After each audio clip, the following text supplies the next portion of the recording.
They thought no help was coming. Then human warship came roaring from the void, echoed through New Aurora as the colony faced extinction.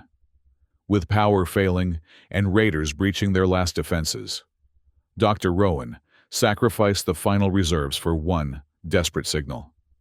The darkness shattered as the UES Retribution emerged from space, its railguns illuminating the sky and transforming certain defeat into salvation.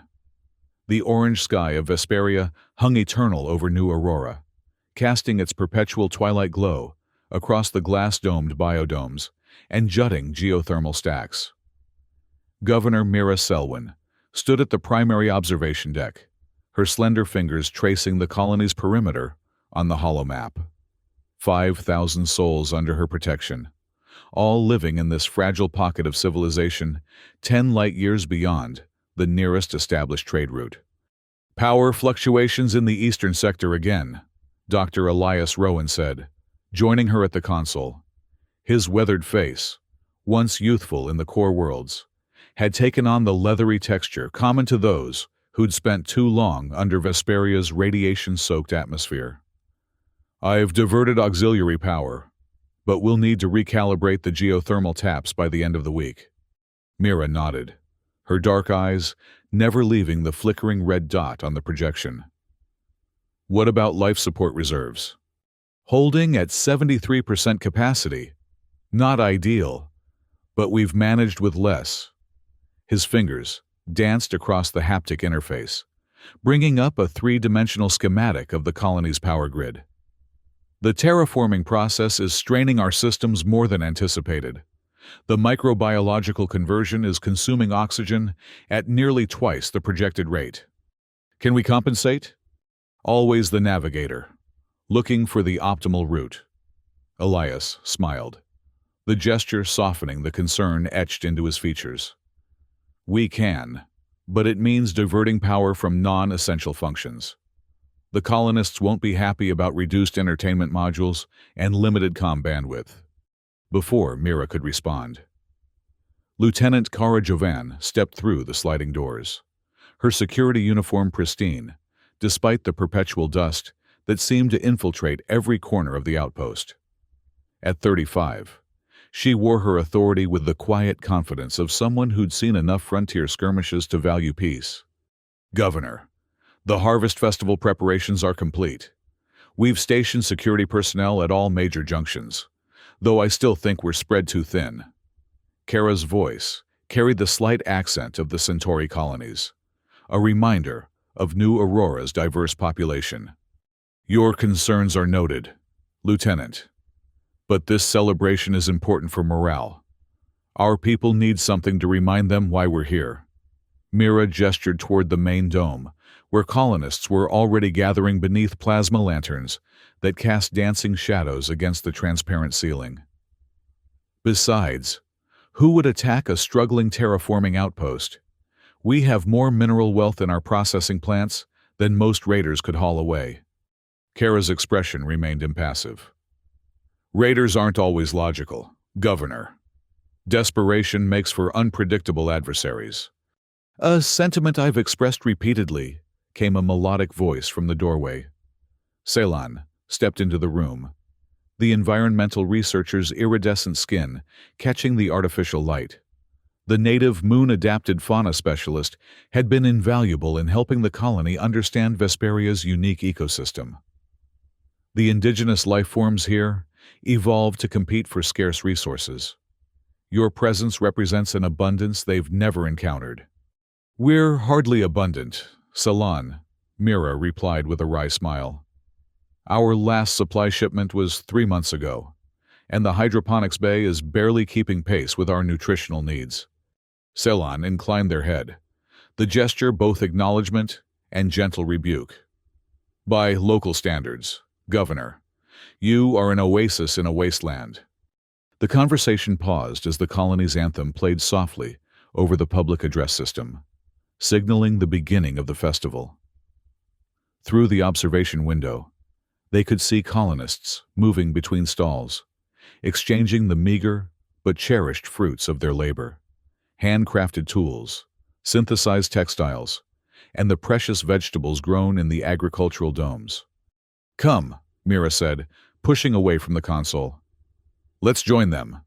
The supply chain reports can wait until tomorrow."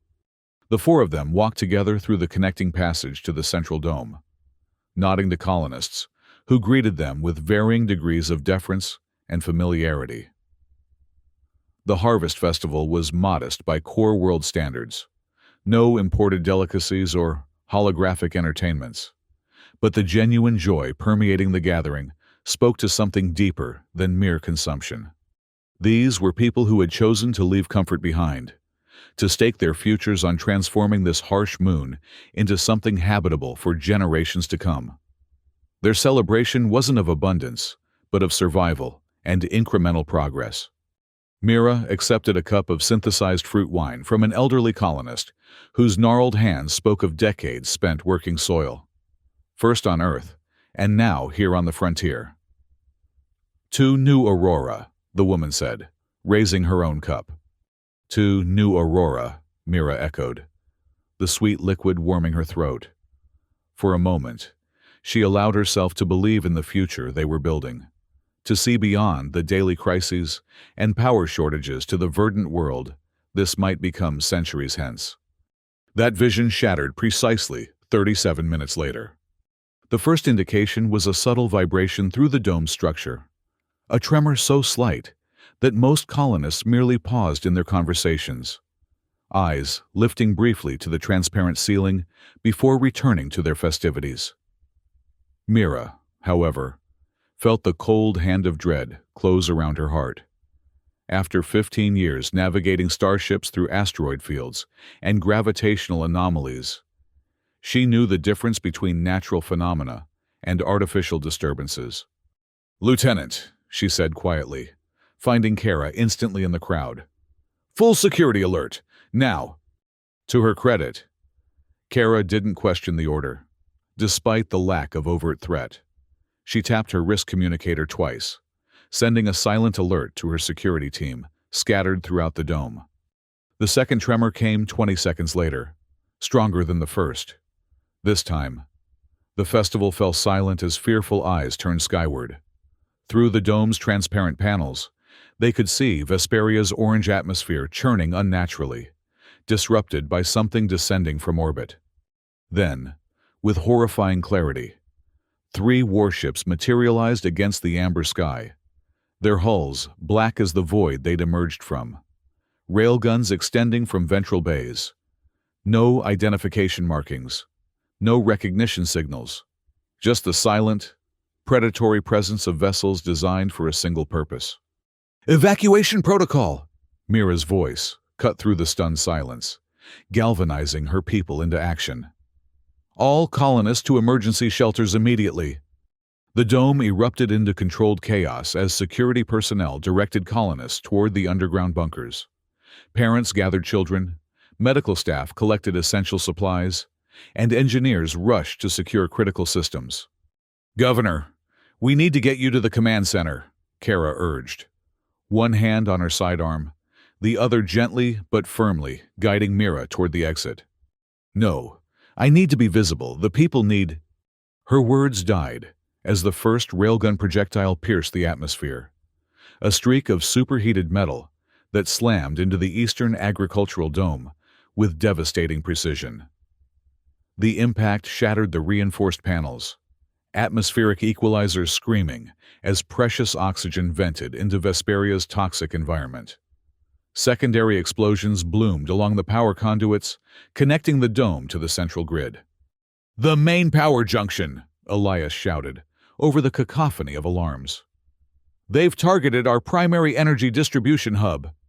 As if to confirm his assessment, the lights throughout the colony flickered ominously, emergency backups struggling to compensate for the sudden loss of the primary grid. Water reclamation pumps screamed in protest as power surges overwhelmed their regulatory systems. "Kara, get your people to the communications array," Mira ordered, fighting to keep her voice steady as she herded stunned colonists toward shelter. "Send distress signals on every frequency. The hegemony patrol must be within range." "Yes, Governor," Kara replied, already dispatching her team with crisp efficiency that belied the desperate situation. Mira turned to Elias. "How long can we maintain life support on emergency power?"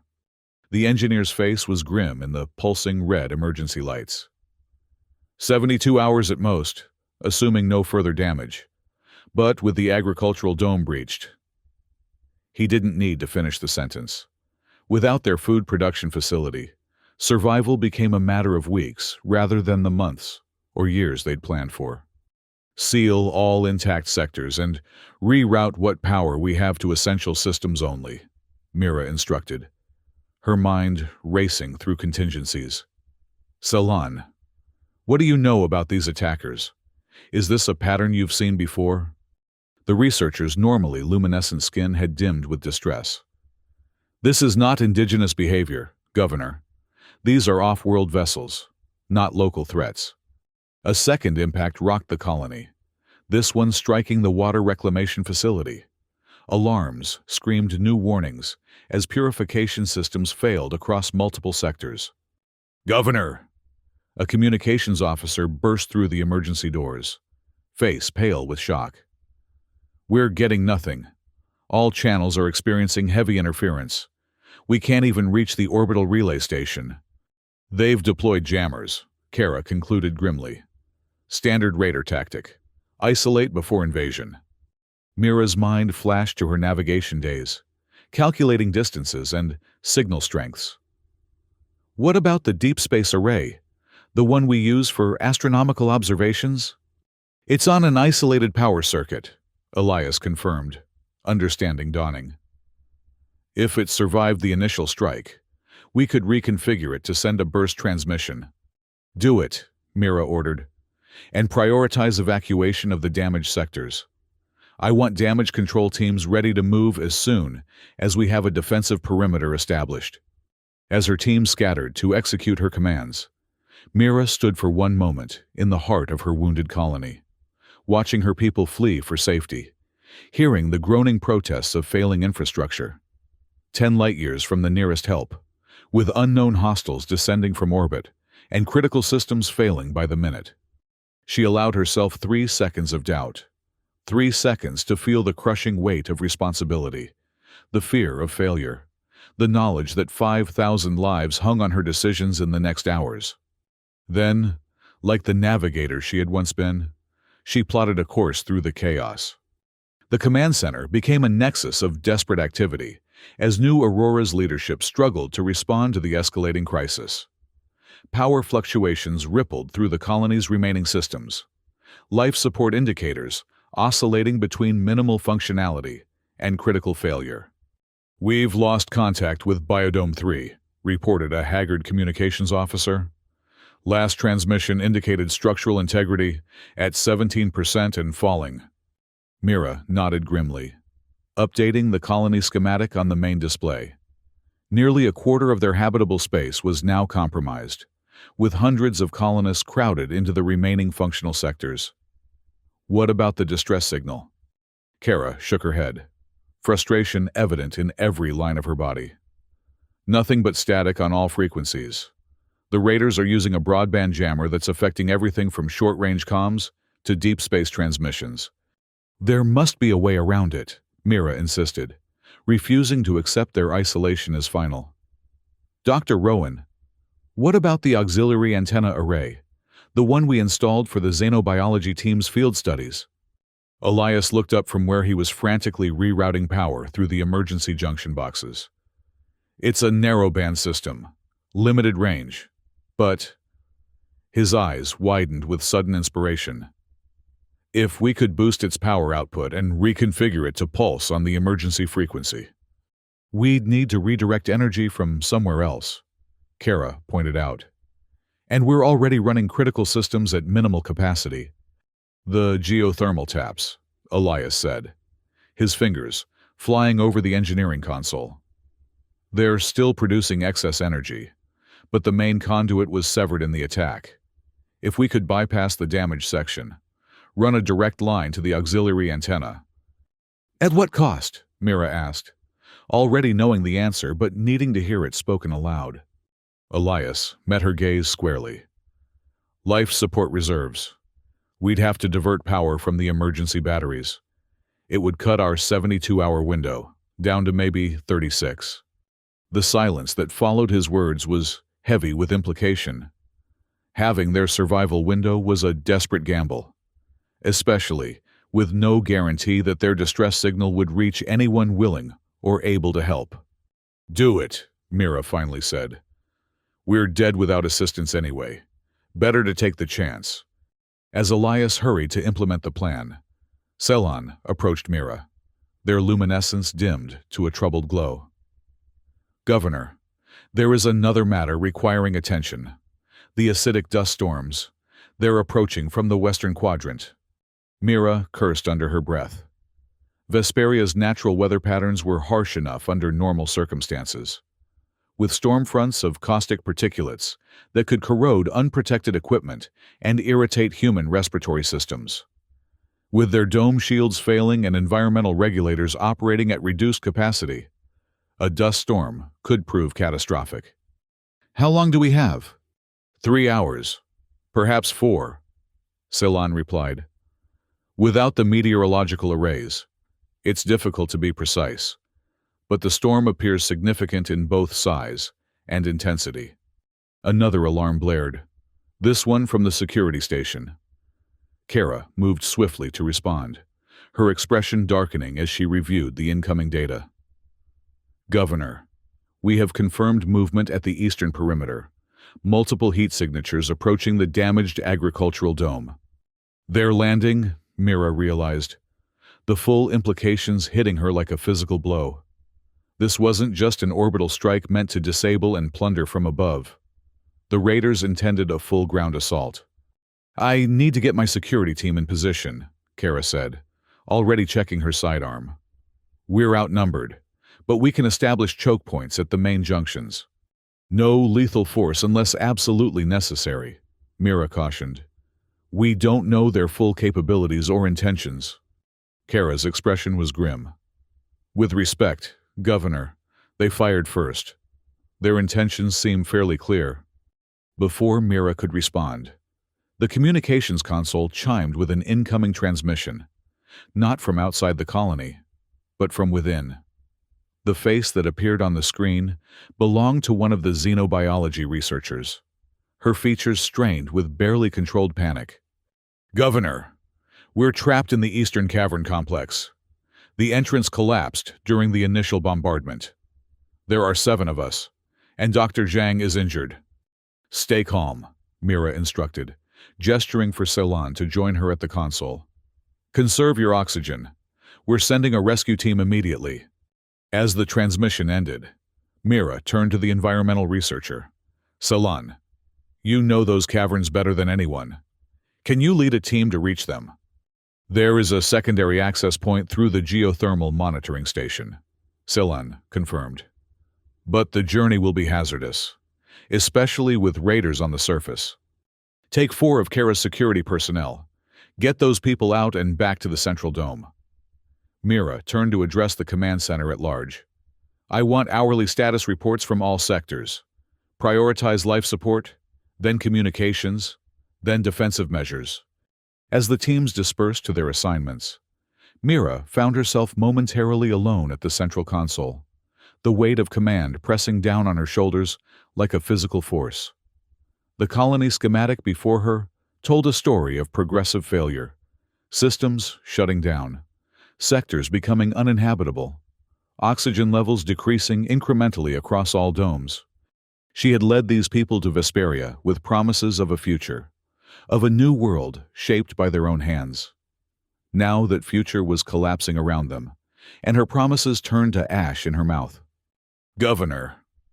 Elias had returned, his expression grave but determined. "The power reroute is ready, but there's a complication. The junction box was damaged in the attack. Someone needs to manually hold the connection to keep the signal transmitting." "What happens to that person?" Elias hesitated, technical candor warring with human compassion. "The energy surge would be significant. Even with protective gear, it would cause severe neural feedback." "Fatal." "Not immediately, But the damage would be extensive.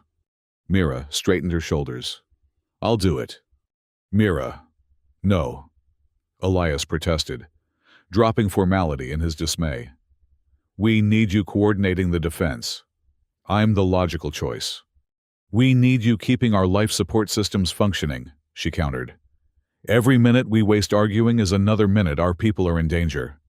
A tremor shook the command center, dust raining from the ceiling panels as another impact struck somewhere in the western sector. Alarms that had momentarily quieted began their urgent wailing once more. No one is sacrificing themselves today, Mira declared, making a swift decision. We'll set up a rotation. 2-minute exposures, no more. That should limit the neural damage to acceptable levels while maintaining the signal. Elias looked like he wanted to argue further, but nodded reluctantly. I'll prepare the protective gear and establish the rotation schedule. As he left, Kara's voice came over the comm system, tight with controlled tension. Governor, raiders have breached the agricultural dome perimeter. We have visual confirmation of armed hostiles entering the colony. At least 20, possibly more incoming. Engage defensive protocols, Mira ordered. Non-lethal measures where possible. But your people are authorized to use whatever force is necessary to protect the colonists. Understood, Kara acknowledged. Be advised, they appear to be taking hostages from the agricultural workers who couldn't evacuate in time. The situation was deteriorating faster than Mira had anticipated. Raiders with hostages changed the calculus entirely. Any hope of negotiation would now come at a price she wasn't sure New Aurora could afford to pay. Hold your position, Lieutenant. Don't engage directly while they have civilians. I'm on my way to you. Ignoring Elias's protests about her safety, Mira left the command center, moving swiftly through corridors, now crowded with displaced colonists. Fear was palpable in the recycled air, visible in the huddled groups and whispered conversations that fell silent as she passed. She needed to be seen, needed her people to know that their leadership hadn't abandoned them to cower in some protected bunker. More importantly, she needed to assess the situation firsthand. Remote sensors and second-hand reports couldn't convey the full tactical reality of what they were facing. The junction between the central dome and the agricultural sector had been sealed with emergency bulkheads, a last defense against depressurization if the raiders breached the remaining structural integrity. Kara met her there, accompanied by 6 security officers equipped with the colony's limited arsenal, primarily non-lethal shock batons and a few pulse pistols designed more for wildlife deterrence than combat. Situation report, Mira demanded, noting the sweat on Kara's brow and the tension in her stance. 23 hostiles verified, armed with military-grade weapons. They've corralled 17 agricultural workers in the central processing area. 2 colonists attempted resistance and were... Kara's voice faltered momentarily. They were executed as an example to the others. Mira closed her eyes briefly, absorbing the blow. The first deaths under her command, names and faces she knew, lives entrusted to her care. Have they made demands? Not yet. They appear to be systematically searching the facility, gathering equipment and supplies. I suspect they'll contact us once they've assessed what we have that they want. As if summoned by her words, Mira's personal communicator chimed with an incoming transmission. The face that appeared was unfamiliar, humanoid, but with the distinctive cranial ridges of the Orion sector mercenaries. His smile revealed filed teeth, an affectation meant to intimidate. Governor Selwyn, I presume? A pleasure to make your acquaintance. I am Captain Razak of the Free Vessel Harbinger. You've attacked a peaceful colony and murdered my people, Mira replied, keeping her voice level despite the rage building inside her. There's nothing pleasurable about this acquaintance. Captain. Razak's smile widened. Direct. I appreciate that in a negotiator. So let me be equally direct. Your colony has resources we require. Specifically, Your geothermal converters, medical supplies, and water purification equipment. Those systems are integrated into our life support. Without them, this colony dies. A regrettable but inevitable outcome. Razek shrugged, the gesture almost casual. Frontier outposts like yours are temporary by nature. The strong take what they need, the weak perish. It's the law of the void. We are under hegemony protection, Mira countered, though they both knew it was a tenuous claim at best. The hegemony's patrols rarely ventured this far from established routes. The hegemony, Razek chuckled, is currently dealing with uprisings in 3 separate sectors. They've recalled their border patrols to suppress the rebellions. No one is coming to save you. Governor. Mira maintained her composure, even as her mind raced through implications. If the hegemony was truly distracted by internal conflicts, their already slim hope of rescue dwindled further. What do you propose? She asked, playing for time. Simple. You will provide us with access codes to your central inventory system and command center. My engineers will extract what we need. Your people will be confined to the residential sectors until we depart. Any resistance will result in explosive decompression of randomly selected habitation units. The casual brutality of the threat sent ice through Mira's veins. I need time to consult with my council. You have 1 hour, Razek replied. After that, we start venting colonists into Vesperia's lovely atmosphere.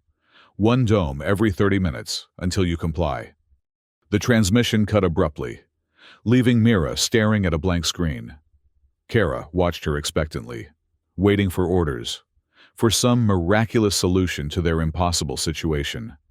We need that distress signal operational, Mira said finally. It's our only hope now. And if no one answers? Kara asked quietly.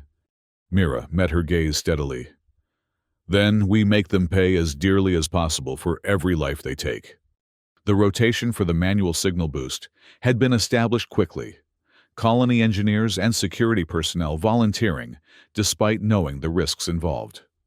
Each took their turn at the junction box, holding the connection as energy surged through the improvised circuit, their bodies becoming the conduit that completed the pathway between the geothermal taps and the communications array. 2 minutes was all anyone could endure before the neural feedback became too intense, leaving them shaking and disoriented. Neural pathways temporarily scrambled by the power surge, but the signal was transmitting, a desperate plea broadcasting on all emergency frequencies, repeating endlessly into the void. New Aurora colony under attack, critical systems failing, civilian casualties. Request immediate assistance. In the command center, Elias monitored the power distribution with growing concern. The geothermal taps are destabilizing. Without the regulatory systems at full capacity, pressure is building in the main chambers. Can you vent it? Mira asked, dividing her attention between this new crisis and the countdown to Razek's deadline. Not without the main release valves, which are in sections now controlled by the raiders. Elias ran a hand through his hair, leaving it standing in disarrayed spikes. If pressure continues to build at this rate, we're looking at a catastrophic rupture within 5 hours, which would kill everyone in the colony, Mira concluded grimly, including our unwelcome visitors. Governor! The communications officer's excited voice cut through the tension. I'm receiving a transmission from the rescue team in the caverns. Ceylon's face appeared on the screen, the natural luminescence of their skin providing enough light to make out the cramped confines of the cave system. We have reached the research team, Governor. Dr. Zhang's injuries are severe, but not life-threatening. We are proceeding to extraction point Beta. Be advised, the surface is compromised, Mira warned. Raiders have control of the agricultural dome and are threatening to decompress habitation units if we don't comply with their demands. Understood. We will proceed with caution. Ceylon paused, head tilting as if listening to something beyond the range of the communicator. Governor, the indigenous fauna are exhibiting unusual behavior patterns. They appear to be retreating deeper into the cavern system. The storms, Mira realized. They sense the acid front approaching. Indeed. But there is something else. A vibration through the substrate, too regular to be natural. Ceylon's expression was difficult to read, but their tone conveyed both concern and curiosity. It feels like approaching machinery, heavy machinery. Before Mira could process this new information, another alarm blared, proximity sensors at the colony's perimeter. For a moment, she feared more raiders were arriving to join the assault. But the trajectory was wrong, coming not from orbit, but from the surface, beyond the established patrol routes. Multiple signals approaching from the northwestern quadrant, reported the sensor technician. Ground vehicles, moving fast. Put it on screen, Mira ordered, and the main display shifted to show thermal imagery of the barren Vesperian landscape. 6 heat signatures moved in tight formation across the rocky terrain, leaving dust plumes in their wake. They were heading directly for the colony, moving with the purposeful precision of a military unit rather than the chaotic approach of scavengers. Reinforcements? Kara suggested grimly. Either way, we need to prepare for additional hostiles. Mira studied the approaching vehicles, something about their formation nagging at her tactical memory. Those aren't raider transports. The heat signature is all wrong, and they're moving too methodically. Her communicator chimed again. Razek, ahead of his stated deadline. His earlier confidence had been replaced by visible agitation. What game are you playing, Governor? Who have you contacted? I don't know what you're talking about, Mira replied honestly. Our communications have been jammed since your arrival. Don't insult my intelligence, Razek snarled. Heavy assault vehicles are approaching your colony, and they're not responding to our identification queries. The pieces clicked into place in Mira's mind. Someone had received their distress call after all. But who? The hegemony forces were supposedly occupied elsewhere, and no commercial vessels would be equipped with ground assault capabilities. I suggest you release your hostages and withdraw, Captain, Mira said, allowing a hint of satisfaction to color her tone. Whoever is coming, they clearly aren't here to parley. Razek's response was lost as a massive explosion rocked the agricultural dome, the sound reverberating through the colony's structure. On the command center's monitors, they could see raiders rushing to defensive positions as the approaching vehicles breached the outer perimeter. What's happening? Mira demanded, turning to the sensor technician. Unknown forces have engaged the raiders, came the bewildered reply. They've deployed some kind of... I'm not sure what I'm seeing. Humanoid units moving faster than should be possible in Vesperia's gravity.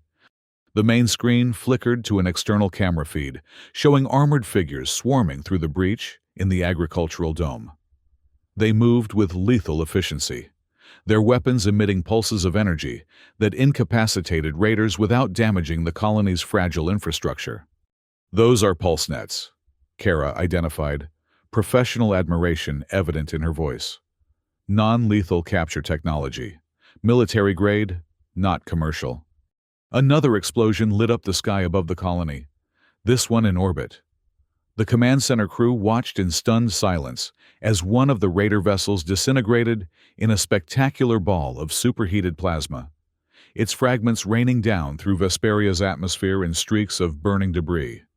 Orbital strike, breathed the tactical officer. Whatever took out that ship has serious firepower. As if in answer to the unspoken question, the command center's communication system activated independently, bypassing the colony's security protocols with ease. A voice, calm and authoritative, filled the room. New Aurora Colony. This is Captain Jonah Reed of the UES Retribution. We've received your distress signal and have engaged hostile forces.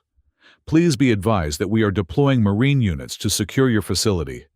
Maintain current positions and stand by for further instructions. For a moment, no one in the command center spoke, the name of the responding vessel hanging in the air between them.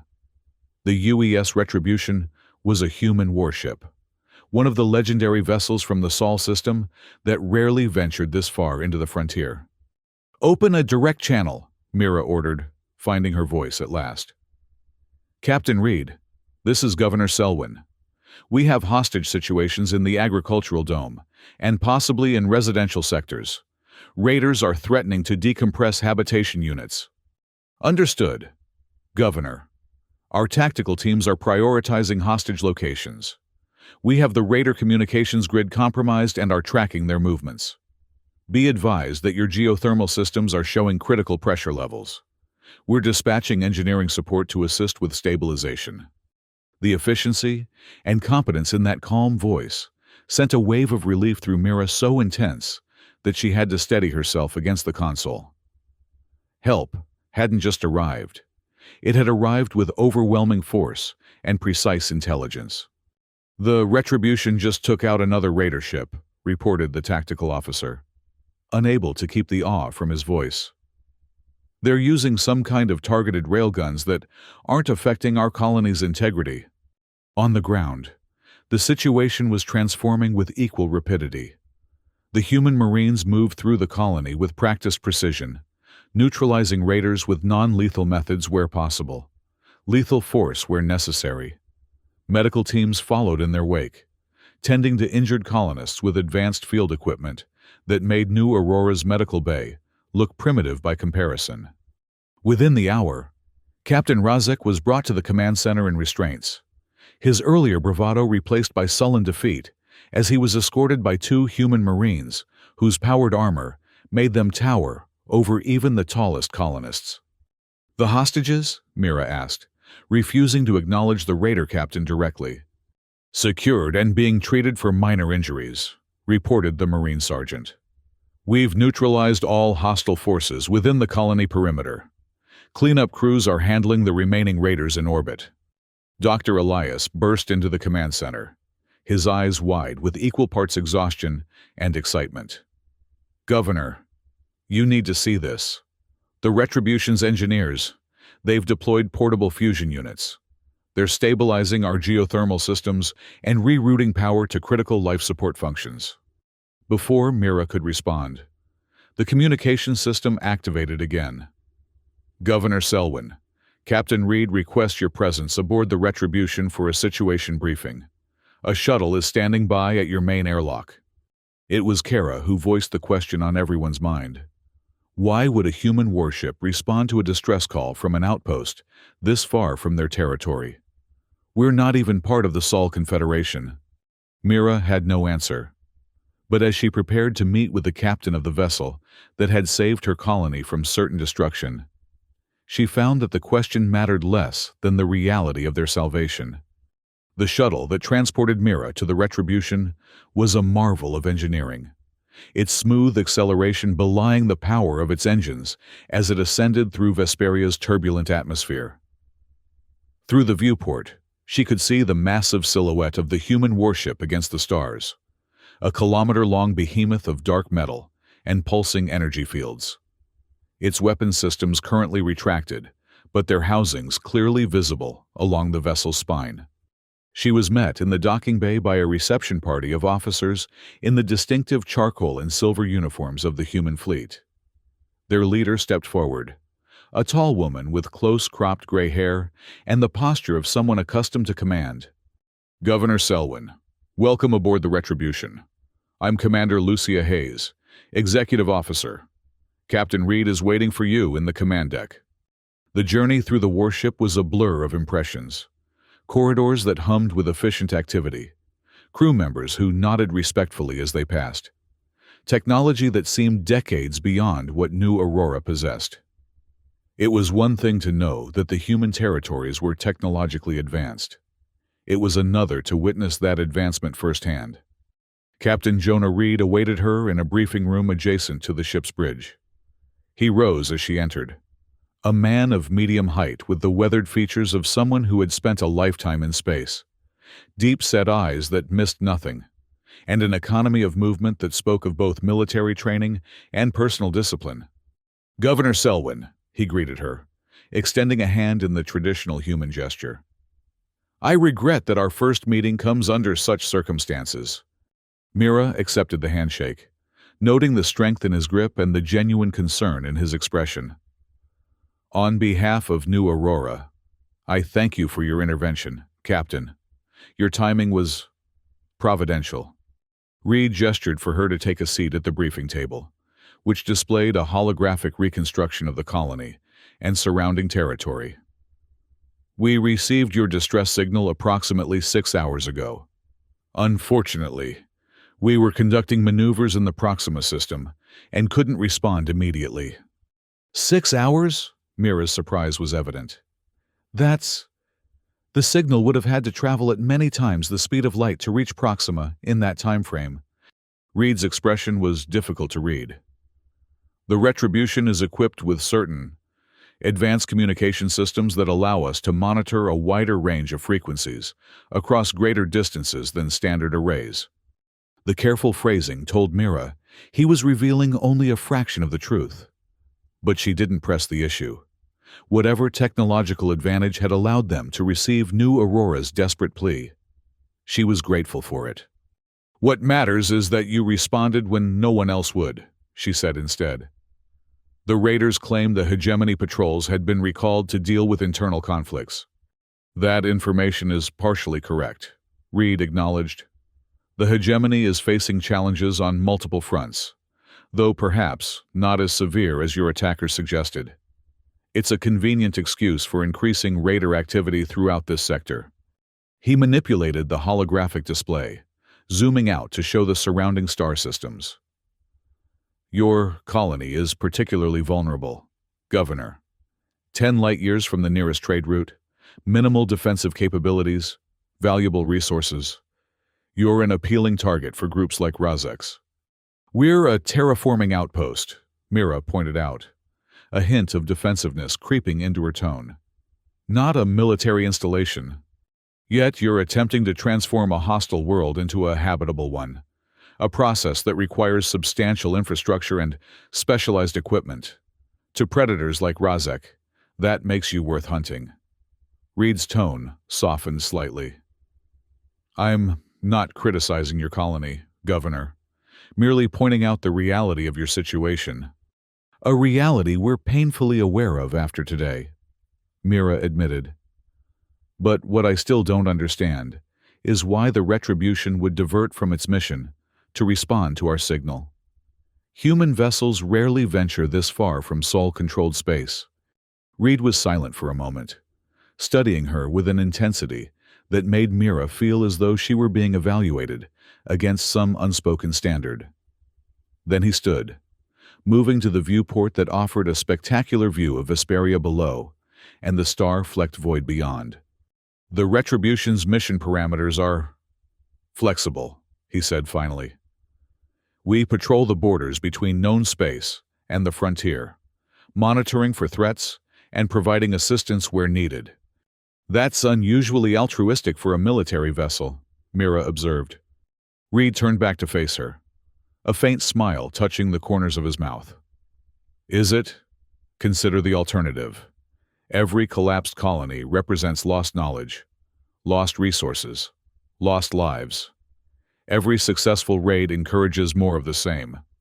The void becomes increasingly lawless, increasingly dangerous. He returned to the table, placing his hands on its surface as he leaned forward slightly. The human territories learned a harsh lesson during our own early expansion. Governor, isolation breeds vulnerability. Mutual protection ensures mutual survival. It was a philosophy that ran counter to much of frontier thinking, where colonies often viewed each other as competitors for limited resources and hegemony attention. The idea of a vessel like the Retribution acting as some kind of interstellar peacekeeper was novel, perhaps even revolutionary. And what happens now? Mira asked. Your forces have secured our colony and captured the raiders, but our long-term situation remains precarious. Now, Reed said, straightening, we help you rebuild. My engineering teams report that your geothermal systems can be stabilized with relatively minor modifications. We've already begun fabricating replacement components for your damaged domes. Medical supplies, emergency rations, technical assistance, all at your disposal." The generosity was overwhelming, and Mira found herself searching for the catch. "And in return?" Reed's expression remained open, but his eyes sharpened slightly. "Information. Primarily. Details about raider movements in this sector. Unusual activity near your colony. Anything that might help us better understand the threats facing frontier settlements." "You're gathering intelligence," Mira realized. "This isn't just humanitarian aid." "It's both," Reed corrected gently. "The retribution serves multiple purposes, as do most efficient operations. We help you survive. You help us protect others. The specifics can be discussed once your colony is secure." It was a reasonable proposal, far more favorable than Mira had dared hope for when the raiders first appeared in Vesperia's sky. Still, years of frontier caution made her hesitate. "I'll need to consult with my council," she said. "This decision affects all of New Aurora." "Of course," Reed nodded, seemingly pleased by her response rather than frustrated. "Take whatever time you need. In the meantime, my teams will continue emergency repairs. Commander Hayes will escort you back to your colony whenever you're ready." As Mira prepared to leave, a final question occurred to her. "Captain, the raiders mentioned uprisings against the hegemony in multiple sectors. Is that accurate?" Reed's expression revealed nothing. "The political situation is fluid. Change is coming to this region of space. Governor Selwyn. The only question is whether that change will be orderly or chaotic." With those cryptic words hanging between them, Mira was escorted back to the shuttle bay, her mind racing with implications and possibilities she had never considered before this day. The return to New Aurora revealed a colony transformed. In the mere hours she had been aboard the Retribution, human engineering teams had made remarkable progress in repairing the most critical damage. The breached agricultural dome was already sealed with temporary panels. Environmental systems were stabilizing, and the geothermal taps had been modified with efficiency regulators that reduced pressure while maintaining power output. Most striking was the change in the colonists themselves. The fear and resignation that had permeated the emergency shelters had been replaced by cautious hope, even wonder, as they worked alongside the human technical crews. Children watched wide-eyed as Marines in powered armor lifted structural components that would have required heavy machinery for the colonists to move. "It's remarkable," Dr. Elias said, joining Mira as she surveyed the activity from the command center. "Their portable fusion units have doubled our power capacity, and their medical teams have treatments for radiation exposure that we've never seen before." "Have they asked for anything in return?" Mira inquired, watching a team of human engineers install what appeared to be an upgraded communications array atop the central dome. "Just information about our systems, colony layout, local environmental conditions, technical data. Mostly." Elias hesitated, then added, "They seem particularly interested in Salon's research on the indigenous fauna." That detail caught Mira's attention. "What aspect of the research?" "The communication patterns, primarily.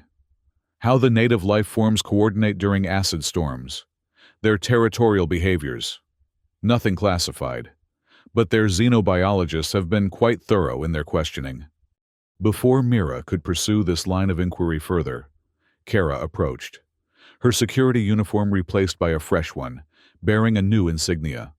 A small representation of the Retribution alongside New Aurora's established emblem. "Governor, Captain Reed has arrived on the surface. He's requesting a colony-wide address." The announcement surprised Mira. It was one thing for a human warship to render assistance from orbit. It was another entirely for its captain to personally set foot on a frontier outpost with no official ties to the Sol Confederation. "Where is he now?" "In the Central Plaza. He's brought what they're calling instructional teams. Marines and engineers prepared to train our people in basic defensive protocols and system maintenance. Mira made her decision quickly. Assemble the council and colony section leaders. If Captain Reed wants to address our people, we should be properly represented. The Central Plaza, so recently the site of the Harvest Festival that had been interrupted by the Raider attack, now hosted a different kind of gathering. Captain Reed stood at its center, surrounded by a team of human officers and technical specialists. The colonists had assembled in a wide semicircle, their expressions ranging from curiosity to undisguised awe. As Mira approached with her council members, Reed stepped forward to meet them. His shipboard uniform exchanged for more practical field attire that nevertheless maintained the distinctive insignia of his rank and vessel. "Governor Selwyn," he greeted her, his voice carrying easily across the plaza without seeming to raise it. "With your permission, I'd like to speak directly to your people." Mira gestured her assent, and Reed turned to address the assembled colonists. There was no podium, no artificial elevation of his position, just a man standing among them, his presence alone commanding attention. "People of New Aurora," he began, his tone conversational yet clear. "Today, you experienced firsthand the dangers of the frontier. Raiders targeted your colony, not because of any provocation on your part, but because they saw vulnerability they could exploit." He paused, his gaze sweeping across the gathered faces. "This is the reality of expansion into unclaimed space. The hegemony provides what protection it can, but its resources are stretched thin, its patrols limited by politics and competing priorities." A murmur passed through the crowd at this frank assessment of their nominal protectors. Reed allowed it to fade before continuing. "The Retribution responded to your distress call because we believe in a different approach. We believe that frontier settlements like New Aurora represent the future, brave individuals working together to transform hostile environments into homes for generations to come." He gestured to the human specialists standing nearby. "These instructional teams will remain with you for the next 2 weeks. They will train your security personnel in advanced defensive tactics, teach your engineers how to maintain the upgraded systems we're installing, and work with your medical staff to implement treatments for the specific environmental challenges of Vesperia." The offer was generous beyond anything Mira had expected. 2 weeks of direct support from human specialists represented a technological leap forward that might otherwise have taken New Aurora decades to achieve. "Why?" The question came from an elderly colonist near the front of the gathering, his voice wavering but determined. "Why would humans invest so much in helping us?" Reed's smile was genuine. "Because isolation serves no one. Because knowledge shared creates stronger communities than knowledge hoarded. And because the void is vast and uncaring. But those who traverse it need not be." He turned back to Mira. "Governor Selwyn, with your approval, I'd like to establish a permanent communication link between New Aurora and the Retribution. Not a political alliance or formal treaty, simply a guarantee that if trouble finds you again, you won't face it alone." The implications of such an offer were profound. A direct line to a vessel like the Retribution would change New Aurora's status in the region overnight, transforming them from an isolated outpost to a colony with powerful, if unofficial, backing. Mira looked to her council members, reading in their expressions the same cautious hope she felt herself. "Captain Reed, New Aurora accepts your generous offer. We would be honored to maintain communication with the Retribution." The decision was met with applause from the colonists, a spontaneous outpouring of relief and gratitude that echoed through the plaza. Reed accepted it with a gracious nod, then motioned to his officers to begin distributing what appeared to be data tablets among the section leaders. "These contain the technical specifications for the upgrades we're implementing," he explained to Mira. "Plus, training programs for your security personnel, emergency protocols tailored to Vesperia's specific challenges, and a comprehensive database of known raider tactics in this sector." It was a treasure trove of information that would have been worth a fortune on the open market, freely given to a colony that had no formal ties to the human territories. "Captain," Mira said quietly, as the distribution continued around them, "I still don't fully understand why the Retribution would go to such lengths for an outpost like ours." Reed's expression grew more serious. "Walk with me, Governor." They moved away from the main gathering, toward the edge of the plaza, where the transparent dome panels offered a view of Vesperia's orange sky and the distant silhouette of the Retribution in orbit. "What do you see when you look out there?" Reed asked, gesturing toward the barren landscape beyond the colony perimeter. "A challenge," Mira answered honestly. "A hostile world that we're trying to tame, to transform into something that can sustain human life." Reed nodded. "And that is precisely why the Retribution is here. Every colony, like New Aurora, represents a push against the boundaries of what's possible, an extension of how far intelligent life can reach into the void." He turned to face her directly. "The human territories have learned that expansion without cooperation leads to conflict, to resource wars, and collapsed settlements. But expansion with mutual support, with shared knowledge, and rapid response to threats, that creates stability." "You're establishing a network," Mira realized. "Not just with us, but with other frontier colonies." "We call it the Mutual Defense Initiative," Reed confirmed. "Unofficial, unaffiliated with any central government, but effective. The Retribution is one of several vessels patrolling the frontier edges, responding to distress calls, sharing technology, gathering intelligence." It was a vision of interstellar relations unlike anything the hegemony had implemented. Decentralized, adaptable, focused on practical support rather than political control. "And what happens when the hegemony notices what you're doing?" Mira asked. "They won't appreciate human influence spreading through their claimed territories, however unofficial." Reed's smile held a hint of steel beneath the diplomatic surface. "The hegemony is welcome to match our response times to distress calls. Until they do, we'll continue offering alternatives to colonies who find themselves abandoned in their hour of need." The implications settled over Mira, like a physical weight. New Aurora's acceptance of Reed's offer placed them, however subtly, in alignment with human interests rather than hegemony oversight. It wasn't a political statement, exactly, but it would be perceived as one by certain factions. "We're still a terraforming outpost, not a military installation," she reminded him, echoing her earlier words aboard the Retribution. "And you'll remain exactly that," Reed assured her. "We're not asking you to change your mission or declare allegiance to the Sol Confederation. We're simply offering protection and knowledge exchange. What you build here on Vesperia is entirely your choice." As they rejoined the main gathering, Mira saw that the mood had shifted from cautious relief to genuine celebration. Human specialists and New Aurora colonists were already forming working groups, examining system schematics together, planning the repairs and upgrades that would secure the colony's future. That evening, as Vesperia's eternal orange twilight deepened toward the brief period of actual darkness, the colonists organized an impromptu feast in the central plaza.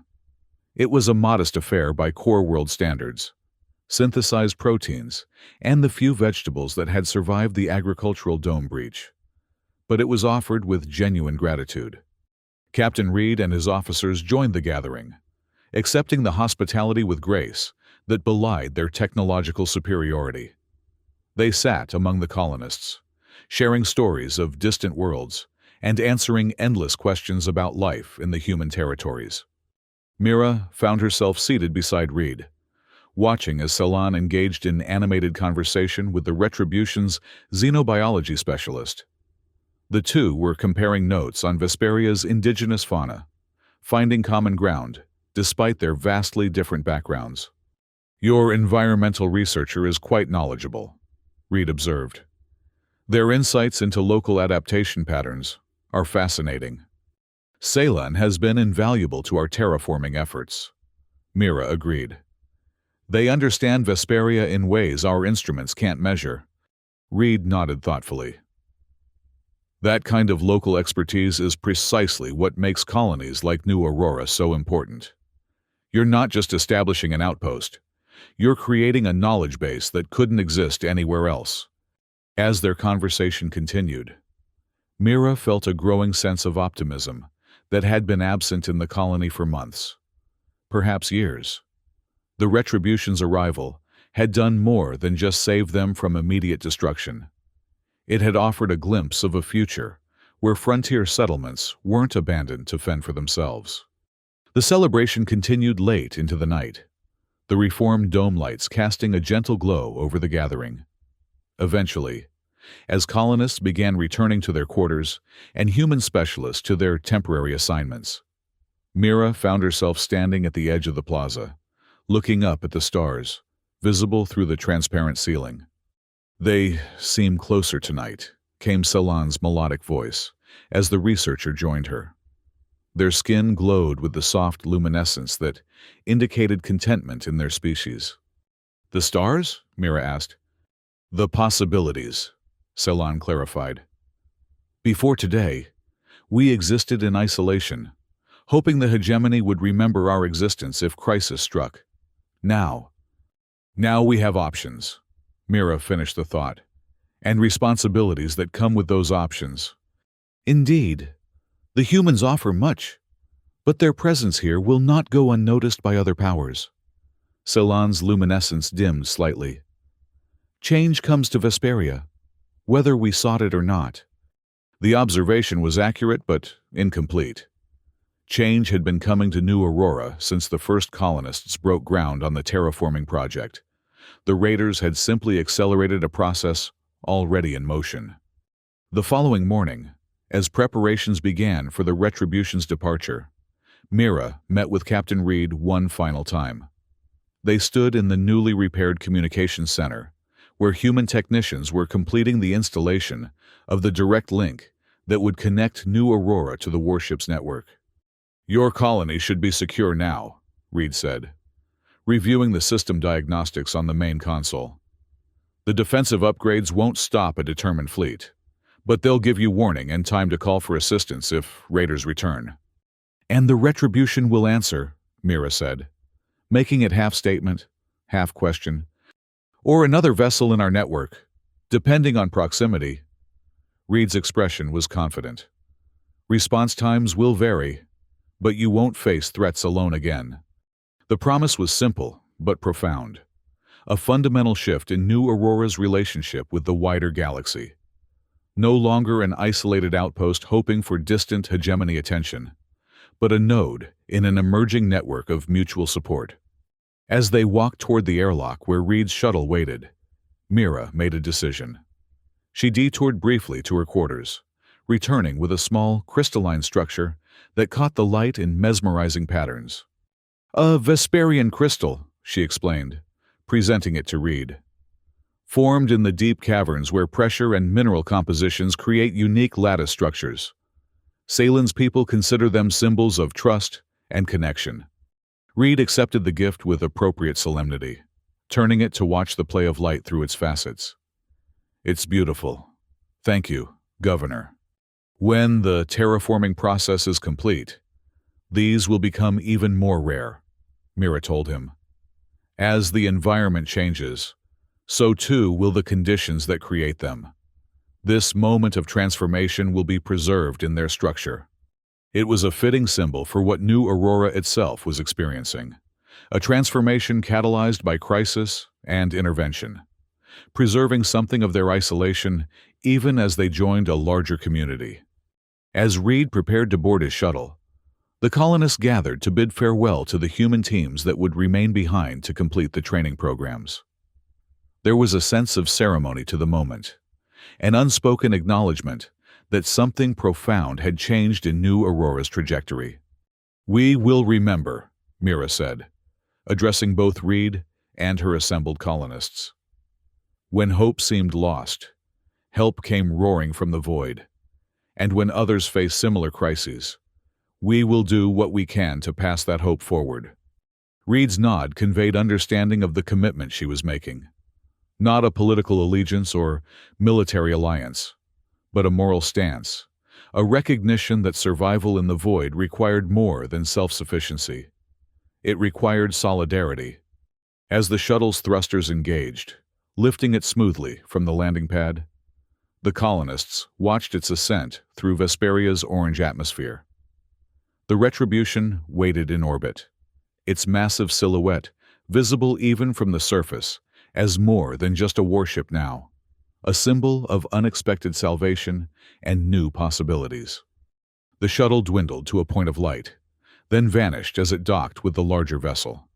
Minutes later, the Retribution itself began to move, accelerating away from Vesperia with the controlled power that had so impressed Mira during her visit aboard.